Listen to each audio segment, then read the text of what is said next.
The morning my life collapsed started with blueberry pancakes and silence. My name is James Collier, 62 years old, a retired electrical engineer from Evanston, Illinois. My wife Ellen had passed away 6 years earlier, and since then, the house had been a place of quiet reflection until that day. My daughter Anna and her husband Nathan had moved in with me a few months ago. $1,500 gone from one of my savings accounts. I logged in and kept looking. Another for $800. A credit card opened in my name. My stomach sank. I wasn't a fool. I had worked in systems. I knew how banks functioned, how trails were left. After claiming their apartment lease fell through, and they needed a few months to get back on their feet. At first I welcomed the company. You're being paranoid. Maybe check your memory before accusing your daughter. I had printed statements, forged signatures, online transfers tracked to their devices. I showed them everything. Still, they gaslighted me, turning my concern into an accusation.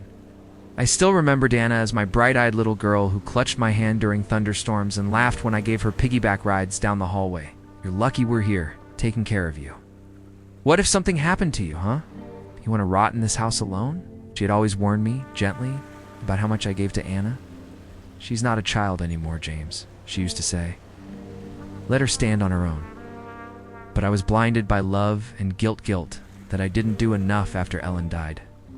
Guilt that Anna had to grieve with only half a family. She was my only child in my world. No apology, no fear. The clerk was polite but cagey until I asked to speak to the fraud department. After an hour and a pile of paperwork, they confirmed that multiple accounts were compromised. Passwords reset. She asked about my medication, about how often I cooked for myself, whether I ever got confused about where I was. I passed every test, but the humiliation was raw. My coat rolled up as a pillow, the bitter Illinois air seeping through the cracked windows. Recovery emails changed. The IP addresses matched Anna's phone and Nathan's laptop. It's just calculation. When she came to me saying she and Nathan needed help, I didn't even blink. I cleared out the guest room, handed her a house key, and opened my arms and heart. My house. Anna filed a counter report, claiming I was becoming senile, potentially dangerous. She said I had threatened her, that I was unfit to manage my own affairs. But over the weeks, the change was like a slow leak in the foundation, subtle but deadly. They stayed out late, probably forgot a few charges, old man. They used my car without asking. Nathan began locking himself in my home office with vague excuses about starting a business. Anna, who used to call me every Sunday like clockwork, now barely looked up from her phone, standing by the kitchen island, gripping the granite like it would steady me. This is the money your mother and I saved. You've taken from me, and you lied about it. We'll take care of the house for now. Just rest. Anna, one afternoon, while I was sorting through old bills, I noticed something odd, a withdrawal I never made. I confronted Anna and Nathan that night. Anna, have you been using my accounts? She looked up from her tablet, eyes blank. What? No, Dad. Why would you even say that? Nathan, sitting on the armrest like a smug teenager, just smirked. Old man, that one stung more than it should have. Worked my whole life to keep this house, I said. Anna scoffed. But I wasn't just guessing anymore. Nathan stood up, puffing his chest. It was that moment I saw Anna's face. I didn't recognize her anymore. That night, I sat on the edge of my bed, staring at a photograph of Ellen and me on our 25th anniversary. The next morning, I visited the bank in person, reported everything to the police. But here's where the second betrayal hit. Within a week, a social worker visited my home. She spoke gently, like I was an invalid. That night, they changed the locks on my house. I came back from a walk to find my key no longer worked. My suitcase just one sat by the porch. A note was taped to the door. Dad, this is for your own good. You need help. I didn't cry. I didn't scream. Took the suitcase, walked to my car, and drove. I had nowhere to go. I slept in the back seat that night in a gas station parking lot. Everything I had built, stolen by my own daughter. But I wasn't finished. If they thought I was done, they had no idea who they were dealing with. This wasn't the end of my story. This was the beginning of my revenge. The morning after I was kicked out of my own home, I sat in a diner nursing a bitter cup of coffee, watching the sun rise through a smeared window. My back ached from sleeping in the car, and every sip of that stale brew tasted like defeat. But I wasn't broken. I had built power grids across states, managed million-dollar infrastructure, and spent 4 decades solving problems no one else could. He was an accountant. I tired now, but meticulous and sharp as ever. He answered after the second ring. If I could do that, I could outmaneuver my lying daughter and her parasite husband. I need help. I need you to believe me. I laid out the bank statements, screenshots, notarized documents, the forged account access logs, everything. Richard's brow furrowed deeper with every page he flipped. But this time, I had to play it smart. I needed allies. My first call was to Richard Carr, my oldest friend and former colleague. This was targeted. I want everything back, not just the money. I want to make them feel what I felt, the humiliation. Transferred my remaining funds into a new private account and updated all passwords. I'll have more than you can stomach. Richard helped me hire a private investigator, a woman named Sloan who specialized in family fraud and elder abuse cases. She was ex-military, spoke in clipped professional sentences, and had a memory like a computer. The betrayal. Moved from city to city before marrying Anna. Together they had opened 6 credit cards in my name. Anna had even forged my signature on a quitclaim deed attempt for the house. Thankfully, that one hadn't gone through yet. She had botched the notary section. James, Jesus, it's 7 a.m. Everything okay? Not really. He met me 2 hours later in the back booth of the same diner. These aren't amateur moves, he muttered. Nathan knew what he was doing. This wasn't some kid playing around. He pointed to one particular document, a power of attorney form I had never signed, now mysteriously filed with a financial institution.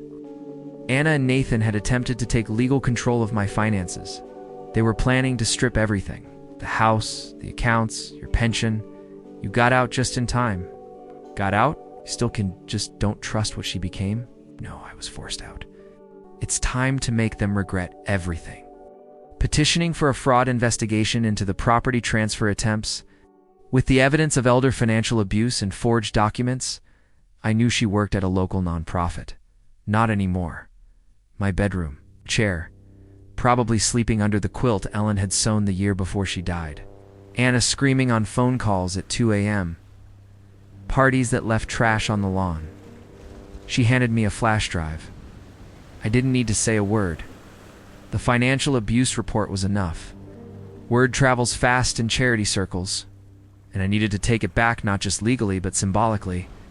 The court issued an immediate injunction blocking any transfer or sale of the house. I clenched my fist. Then you need more than evidence. You need a strategy. Richard nodded. We'll have this place sold before he keels over. Maybe I'll rent it out to some college brats and just coast for the rest of my life. Nathan's business account, the one he claimed was a startup investment fund, shut down. The IRS would be very interested in what he did with over $40,000 from my retirement. He wasn't wrong. I spent the next few weeks laying low at a cheap extended stay motel just outside of Evanston. I bought a burner phone. Give me 2 weeks, she said after I handed over everything. And she was right. Sloan's report came back 12 days later. It was worse than I imagined. Nathan had a criminal record, expunged juvenile felonies, but a history of cons and identity theft. But what made my blood boil was the real estate agent Sloan uncovered. Nathan and Anna were already in discussions to sell my house. My wife's garden. It's the kitchen where I used to make waffles for Anna every Saturday. Gone. I stared at the screen as Sloan flipped through blurry images of them at a dinner with the agent, laughing, toasting, celebrating. I trusted her. I whispered. Richard placed a hand on my shoulder. I nodded, jaw clenched. Step 1. Stop the sale. We filed a motion through a lawyer Sloan recommended. Anna and Nathan were served. Step 2. Reclaim my identity. With the court motion, I regained access to the compromised bank accounts and credit records. My pension was rerouted. The credit cards were frozen. Step 3. Public exposure. I sent a package anonymous, untraceable, to Nathan's employer with a full dossier of his fraudulent activities. Within 72 hours, he was fired. Anna, and yet, it still didn't feel like justice. They were still living in my home. That house wasn't just bricks, it was history. That's when Sloan gave me the next tool in my arsenal. Surveillance footage. 3 motion-sensitive cameras installed outside the property caught it all. Nathan throwing beer cans into the garden. "You're gonna want to watch this one in private," Sloan said. It was footage of Nathan drunk laughing with 2 friends in the backyard. This old man, he's not coming back. My fist closed so hard around the USB it cracked. I thought I was gone. Weak, beaten, but I was just warming up. 2 months after being forced out of my home, I walked back into my own kitchen for the first time. It was under court order. The judge had granted me temporary access for inspection and documentation. After our legal team filed a civil suit against Anna and Nathan. But this wasn't about photos or legal procedures. This was war. The place was a mess. Grease stains trailed down the once pristine backsplash. Takeout boxes overflowed on the counter. The tile I had laid with my bare hands was cracked in 2 spots. A pile of unpaid bills sat unopened on the dining table, my name still on every envelope. The house, though still legally under my name, was technically being squatted in. But that would change soon. I stood in silence, taking it all in. She came downstairs midway through our inspection, wearing a robe and her hair tied back, and then I went to work. We were just things have been hard, and Nathan's been stressed. We didn't mean for things too. With Sloan's help, we documented everything. Every photo, every violation of property preservation, every instance of neglect. Nathan wasn't home, but Anna was. "Dad," she said, blinking like she was surprised. "What are you doing here?" I stared at her a long moment, just inspecting my property. Her face paled. "But, the court, I have a right to be here," I said. "It's not your house. Not anymore," she stammered, trying to recover. I held up a hand. "Stop, please. Just stop. I don't need your explanations." Anna's lips trembled. Her eyes searched mine like she was trying to find the father who used to bring her orange slices after soccer practice, but he was gone. I had grieved him already. And now I was burning what remained of that trust to the ground. We filed the civil suit within the week. Our case was airtight. Fraud, elder abuse, identity theft, attempted unlawful property transfer, emotional distress. The surveillance footage was gold. The financial trail, even better. Sloan had even dug up text messages between Nathan and an old college friend, in which he joked about milking the old man dry. I used to be a respected electrical engineer and a community mentor. People knew me. People liked stories of injustice and redemption. I just want people to know how this happens, but it doesn't happen again. The court date was set. She had covered elder abuse cases before and knew how to handle delicate narratives, but I wasn't done. I reached out to a few of my contacts in local media. One of the reporters, Maggie Ruiz, was especially interested. "I'm not trying to ruin my daughter's life," I told her. I heard from mutual acquaintances that she couldn't even walk into the grocery store without being stared at. The story aired 3 days before the trial. It went semi-viral online. It made me feel disposable. Like my love was something they could withdraw from like an ATM and then toss aside when the balance hit 0. The headline? Pale. Like the shame had caught up with her.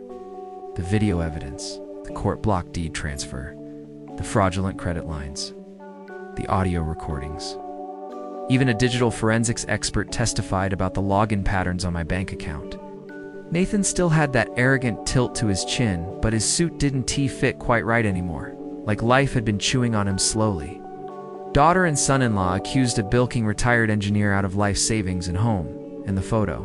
A side-by-side of me holding a framed picture of my late wife and a screenshot of Nathan partying in my backyard. That she thought I would forgive her if she could just show how successful they were. Nathan's phone was bombarded with messages. Anna was asked to resign from the nonprofit permanently. Piece by piece, through every truth laid bare. I should have felt guilty, but I didn't. They had humiliated me. They had made me doubt myself. He was out on bail, but his future was crumbling. Now the world saw them for what they really were. The trial day came. Anna looked tired. Our lawyer presented everything with ruthless precision. The paper trail, not with hate, not even anger. Nathan tried to claim it was a misunderstanding, that they were just helping me manage things while I grieved. Anna cried on the stand, said she'd never meant to hurt me. Said Nathan was the one pushing her. She was overwhelmed. I didn't blink. Because in that courtroom, the man I used to be, the father, the provider, the protector was being rebuilt. The judge ruled in our favor. They were ordered to vacate the house within 30 days. All financial transfers were reversed. Nathan was arrested on a separate fraud charge stemming from an unrelated scam Sloan uncovered during her investigation. Anna. She walked past me after the ruling, her eyes wet, lips trembling. "Dad," she whispered, "can we talk, please?" I stared at her a moment, but with a cold, final clarity. "No, Anna, we talked enough. You just weren't listening." And with that, I walked away. But revenge is never clean. Even when justice is served, the scars remain. I had won back my house. I had destroyed their illusions. I had reclaimed my name. But what I lost was something deeper. The illusion that love alone can protect you from betrayal. The victory tasted like ash. Yes, I had reclaimed my home. Yes, Nathan was facing charges. Yes, Anna had been publicly exposed. But when the reporters left, the courtroom lights dimmed, and the keys to my house were returned to my hand, I stood alone at the threshold, feeling nothing. The silence in the house echoed too loudly. The couch where Anna once laid as a child was stained with wine. The backyard, where I had built a swing for her 6th birthday, was now covered in weeds and cigarette butts. And the attic, the one place I never let anyone touch, had been rifled through. Every room we touched I made better than before, stronger, more resilient. Even the letters from my late wife were disturbed. My sanctuary had been violated in more ways than I could count. And while justice had visited Anna and Nathan, grief visited me in its place. Grief that the woman I raised, the girl who once ran to me sobbing because her goldfish died, had become someone capable of. This I began rebuilding, literally. The broken tile in the kitchen was replaced with reclaimed wood flooring. The backyard cleared out, re-landscaped, and fenced. I even planted a new tree, a young red maple, near where the old swing set used to be. I hired a small crew, local contractors who respected my story after seeing the news, to help restore the house. Like me, the attic was converted into a quiet reading loft. I named it Evelyn, after my wife. But just as I thought life would settle into peace, something unexpected arrived. A letter. No return address. It's just my name in shaky handwriting. I just wanted you to remember how much you once meant to me. Dada inside. It was a photograph, old, from decades ago. Me holding baby Anna in the hospital. Taped to the back was a note. I don't expect forgiveness. It was unsigned, but I knew that handwriting anywhere, not in manipulation, but in what I suspected was genuine remorse. And that complicated everything. Because despite all they had done, I did remember those days, Anna. That single line sat heavy in my chest. She was reaching. Not in arrogance, I remembered braiding her doll's hair at midnight after a nightmare. I remembered staying up all night during her first high school heartbreak, listening to her cry in my arms. I remembered helping her pick her wedding dress. How proud she looked when I walked her down the aisle. Memories that didn't fit into courtroom evidence or legal settlements. Memories that didn't understand betrayal. I placed the photo on my nightstand, not as a path to forgiveness. Rebuilding the house became therapy. Sloan checked in often, and so did a few neighbors who had followed the case. People offered help, food, even donations to fight elder abuse, inspired by the story. But as a grave marker for the relationship that once was, weeks passed, I kept to myself mostly. I appreciated it, but I didn't need their pity. I needed control. To raise awareness and provide resources for victims of financial exploitation under a shell company, targeting retirees online with promises of passive income from AI portfolios. His emails were traced, his accounts seized, and his bail revoked, especially by family. I began speaking at local events, telling my story. Had moved into a small apartment in another city and was working as a receptionist at a dentist's office. A far cry from the influencer and fitness guru image she once cultivated, warning others, so I created something more. Never asking for money, never asking for reconciliation. Just little moments, memories written down. like one about the time she broke her arm falling off her bike, and I stayed up 2 nights rubbing her hand through the cast. A foundation. Sloan and I registered it together, the Evelyn Grant Foundation, named after my wife. I wasn't a victim anymore, it was a weapon. And then came the next surprise. Nathan's second arrest, and even got legislation introduced to strengthen protections for senior citizens. It turned out that while he was on bail, he had been trying to create a fake investment firm. He went to jail. No more smug suits, no more startup nonsense, just to sell. When I saw the mugshot, I didn't even feel satisfaction. Just a cold, dull recognition. And truth. A man who burned every bridge and thought he could walk on air. Anna, I learned from Sloan. She hadn't spoken publicly since the trial. No posts, no apologies, no drama, just disappeared. And yet every so often, I received a letter, or one about how she used to sit by the washing machine because the hum helped her fall asleep. She was trying to remind me of the version of her that hadn't failed me. But memory doesn't overwrite betrayal. It only makes it hurt more. The foundation grew. In 6 months, we had helped over 100 families recover stolen assets, referred dozens to legal services. I became known as the man who took on his daughter and won, and then built something from the ashes. And yet I still went home to silence. To Evelyn's photo, to the maple tree growing strong in the backyard. One evening, I stood by that tree, sipping coffee, watching the sky bleed pink and orange, when I heard a car pull up. What's Anna? She didn't get out. Just parked across the street, her face pale, hair tied back like it was on that day in the kitchen. We stared at each other from across the distance. 2 lives once joined, now separated by time, consequence, after a long pause. She drove away. I didn't wave, didn't move, didn't even blink. Because sometimes, silence is the loudest answer. A year passed. 1 full revolution of seasons, since Anna and Nathan's betrayal, since the courtroom verdict, since the foundation's birth. In that time, my house transformed from a battlefield into a sanctuary. The walls, once scarred by memory, now stood strong and clean. The garden bloomed with purpose. The attic echoed with calm. I'd learned something through pain. Revenge, when done right, isn't about destruction. The red maple in the backyard had doubled in height, so had I. She hadn't returned since. It's not in inches, but in resilience, in clarity, in peace. It's about redemption through distance.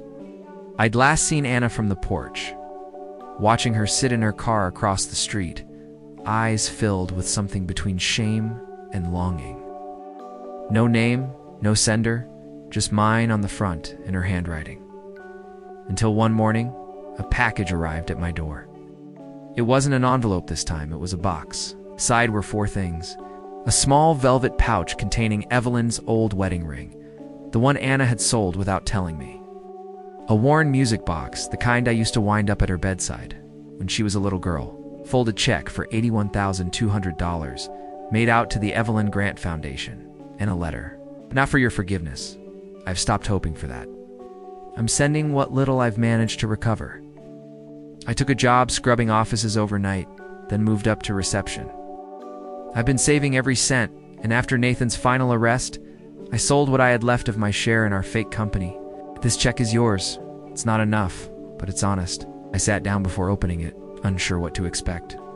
Her handwriting was neater than before, more careful. Dad. If you're reading this, it means I finally had the courage to let go of pride. I think about Mom every day now. Wonder what she'd say to me. I hope she'd see that I've changed. I hope she'd tell you it's okay to heal, even if you never want me back in your life. There's one last thing. Remember that day we danced in the kitchen after I got into college? Just know I'm thinking of it too, he said, Anna. No matter where life throws us, you'll always have a place here. I let go of that place. I destroyed it. And still, you rebuilt it. You built something bigger than us. Let it play while the sunlight hit the attic windows. I'll never ask to come back. But if you ever walk by a bakery with soft music playing and you think of that dance, Anna, I didn't cry. Not because I wasn't moved, but because her words didn't feel like manipulation. Felt final. Like the last chapter of a book that you still love, even if the ending breaks your heart. Every month, I give talks to families about fraud, trust, betrayal, and how sometimes the deepest wounds come from those we raise and love. I put the music box on a shelf in the reading loft, wound it once, and then I walked outside to the red maple. I buried Evelyn's ring beneath the roots, symbolic act. A merging of love and forgiveness, not for Anna, but for myself, because I deserved peace. Today, the Evelyn Grant Foundation spans 3 states. We have volunteers, lawyers, counselors. They ask me, would you ever forgive her? I smile and say, forgiveness is a gift I'm saving for myself. On the anniversary of the trial, I got one last envelope. No money, no trinkets, just a photo. Anna, standing beside a new red maple tree planted in a quiet community park. On the back was one line, still growing. I didn't respond, but I kept the photo. Yeah, because some stories don't need sequels, they just need space and time. And in that space, we find the truest kind of revenge. A life well lived, without the people who tried to destroy it.